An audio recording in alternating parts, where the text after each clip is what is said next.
Hello hi అండి, నమస్తే. Welcome back to mummies kitchen. ఇవాళ స్పెషల్ రెసిపీ వచ్చేసి కృష్ణాష్టమి స్పెషల్ కృష్ణుడికి ఎంతో ప్రీతికరమైన టేస్టీగా సింపుల్ గా ప్రిపేర్ చేసుకునే అటుకుల లడ్డు ప్రిపేర్ చేస్తానండి. చాలా హెల్దీ లడ్డు అండి. ప్రసాదంలానే కాకుండా పిల్లలకి ఈవినింగ్ టైంలో తినడానికి చేసి పెట్టచ్చు. వీడియోని ఎక్కడా కూడా స్కిప్ చేయకుండా చూసి మీరు కూడా ఈ హెల్దీ లడ్డూని ఇంట్లో తప్పకుండా ట్రై చేయండి. ఇక లేట్ చేయకుండా ఎంతో ఈజీగా టేస్టీగా ప్రిపేర్ చేసుకునే ఈ పోహా లడ్డు ఎలా ప్రిపేర్ చేసుకోవాలి ఇప్పుడు చూద్దాము. ముందుగా స్టవ్ వెలిగించుకుని ప్యాన్ పెట్టుకుని 1 కప్పు వరకు లావుగా ఉన్న అటుకులు తీసుకోవాలి. లావుగా ఉన్న అటుకులకు బదులుగా పేపర్ అటుకులైనా యూజ్ చేసుకోవచ్చు. స్టవ్ ని మీడియం ఫ్లేమ్ లో పెట్టుకుని అటుకులు క్రిస్పీగా వేగేంత వరకు వేయించుకోవాలి.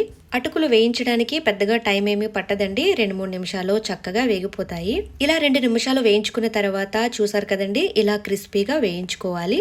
ఇప్పుడు స్టవ్ ఆఫ్ చేసేసుకుని వేయించుకున్న అటుకుల్ని ఒక బౌల్లోకి తీసుకోవాలి. మళ్ళీ స్టవ్ వెలిగించుకుని అదే ప్యాన్లో 1 టేబుల్ స్పూన్ వరకు నెయ్యి వేసుకోవాలి.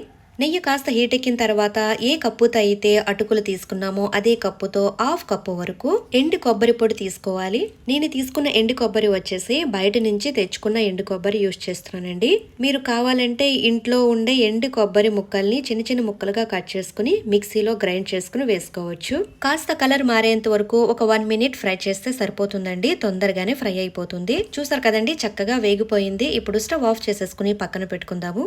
మనం ముందుగా ఫ్రై చేసుకున్న అటుకుల్ని చల్లారిన తర్వాత ఇలా మిక్సీ జార్లో వేసుకుని చక్కగా గ్రైండ్ చేసుకోవాలి. గ్రైండ్ చేసుకున్న అటుకుల పొడిని ఒక బౌల్లోకి తీసుకుందాము. అలాగే మనం ముందుగా ఫ్రై చేసుకున్న ఎండు కొబ్బరిని కూడా ఈ బౌల్లో వేసేసుకోవాలి. ఇప్పుడు మిక్సీ జార్ తీసుకుని ఏ కప్పుతో అయితే అటుకులు తీసుకున్నామో అదే కప్పుతో 1/2 కప్పు కంటే కాస్త తక్కువగా బెల్లం తీసుకోవాలి. ఇలా తీసుకున్న బెల్లాన్ని మెత్తగా గ్రైండ్ చేసుకోవాలి. చూసారు కదండి, బెల్లాన్ని ఇలా గ్రైండ్ చేసుకున్న తర్వాత అటుకుల పొడిలో వేసేసుకోవాలి. ఈ బెల్లాన్ని స్వీట్ ఎక్కువ తినేవాళ్ళైతే 1/2 కప్పు వరకు పూర్తిగా వేసేసుకోండి. ఇలా బెల్లం వేసుకున్న తర్వాత దంచుకున్న యాలకుల పొడి ఒక 1/2 టీ స్పూన్ వరకు వేసుకోవాలి. నెక్స్ట్ డ్రై ఫ్రూట్స్ వేయించుకుని వేసుకుందామండి. దానికోసం స్టవ్ వెలిగించుకుని ప్యాన్ పెట్టుకుందాము. 2 లేదా 3 టేబుల్ స్పూన్ వరకు నెయ్యి వేసుకోవాలి. నెయ్యి కాస్త హీట్ ఎక్కిన తర్వాత 2 టేబుల్ స్పూన్ వరకు జీడిపప్పు వేసుకోవాలి. నెక్స్ట్ వచ్చేసి ఇలా కట్ చేసుకున్న బాదం పప్పుని 2 లేదా 3 టేబుల్ స్పూన్ వరకు వేసుకోవాలి. 2 టేబుల్ స్పూన్ వరకు కిస్మిస్ కూడా వేసుకోవాలి. స్టవ్ ని మీడియం ఫ్లేమ్ లో పెట్టుకుని దోరగా ఫ్రై చేసుకోవాలి. ఇంకా మీకు నచ్చిన డ్రై ఫ్రూట్స్ ఏమైనా వేసుకోవచ్చు. ఇలా ఒక 1 మినిట్ ఫ్రై చేసుకున్న తర్వాత చూసారు కదండి, చక్కగా వేగిపోయాయి. ఇప్పుడు అటుకుల పొడిలోకి వేసేసుకోవాలి. ఇలా వేసుకున్న తర్వాత చక్కగా మిక్స్ చేసుకోవాలి. కాస్త వేడిగా ఉంటుంది కాబట్టి ఇలా స్పూన్ తో మిక్స్ చేసుకోవాలి. ఇలా చక్కగా అన్ని కలిసేటట్టుగా మిక్స్ చేసుకున్న తర్వాత ఇప్పుడు ఇందులో 1 టేబుల్ స్పూన్ వరకు కాచి చల్లార్చిన పాలు వేసుకోవాలి. ఇలా పాలు వేయడం వల్ల లడ్డు చక్కగా వస్తుందండి, విడిపోకుండా. ఇలా మిక్స్ చేసుకున్న తర్వాత మనకి లడ్డు ఏ సైజ్ అయితే కావాలో ఆ సైజు వరకు చుట్టుకోవాలి. లడ్డు చుట్టుకునేటప్పుడు గోరువెచ్చగా ఉండేటట్టుగా చూసుకోవాలి.